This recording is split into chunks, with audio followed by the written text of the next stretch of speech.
45 नंतर बऱ्याच स्त्रियांमध्ये पाळी जाते आणि ती मेनोपॉजचा पिरियड, त्यामुळे घाम येणं, मनामध्ये चलबिचल होणं, सतत मूड स्विंग होणं, ही सगळी जी गोष्ट आहे त्यासोबत बऱ्याच स्त्रियांमध्ये मला कंबरदुखी बघायला मिळते.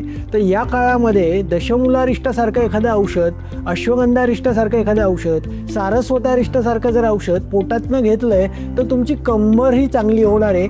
मनाचे जो बदलणारा भाव आहे तो सगळा व्यवस्थित होणार आहे. तर त्याचबरोबर खारीक 2 सकाळ संध्याकाळ खाणं, शतावरी कल्पासारखं औषध 2-2 चमचे दुधासोबत घेणं, त्यामुळे बऱ्याच वेळा कंबरेची ताकद वाढणारे, मनाचे होणारे स्विंग प्रकार कमी होणारे.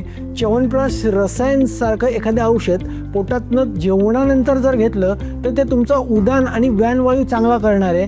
तर एक लक्षात घ्या महिलांनो, मेनोपॉज आला आहे म्हणून घाबरायचं नाही आहे. तर तुम्हाला जे काही होतं आहे ते चांगल्या वैद्याकडे जावा, त्यांना सिम्पटम सांगा आणि आयुर्वेदिक औषधं तुम्ही त्यांच्या सल्ल्याने घ्या.